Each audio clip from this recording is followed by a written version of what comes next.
नमस्कार. आज आपण पाहणार आहोत मराठी बोधकथा दुःखापासून मुक्ती. तर चला पाहूया. एकदा भगवान बुद्ध एका गावात उपदेश करत होते.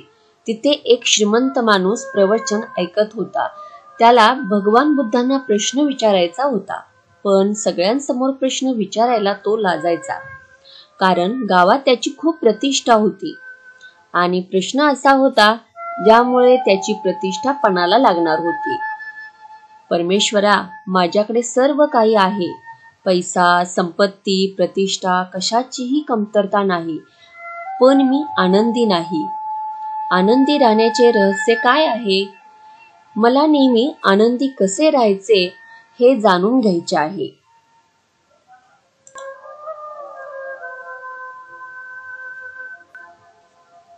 हे ऐकून भगवान बुद्ध त्याला सोबत घेऊन जंगलात गेले आणि समोर एक मोठा दगड पाहून म्हणाले, हा दगड उचल आणि माझ्या सोबत चल.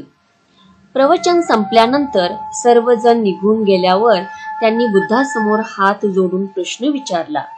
काही वेळाने त्या व्यक्तीचे हात दुखू लागले, पण तो गप्प राहिला.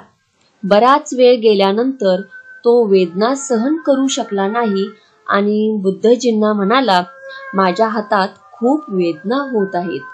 बुद्ध म्हणाले, दगड खाली ठेव, आणि तो दगड खाली ठेवताच त्याला हायसे वाटले.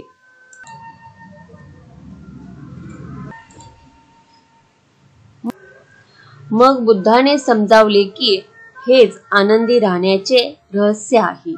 त्या व्यक्तीला काहीच समजले नाही. बुद्ध म्हणाले, हा दगड जितका जास्त वेळ हातात ठेवशील तेवढा वेळ तुला जास्त त्रास होईल. त्याचप्रमाणे दुःखाचे ओझे जितके जास्त काळ आपण आपल्या खांद्यावर ठेवू तितके जास्त दुःखी आणि निराश होऊ. माणसाला सुखी व्हायचे असेल तर दुःखाचे दगड लवकरात लवकर खाली करायला शिकले पाहिजे.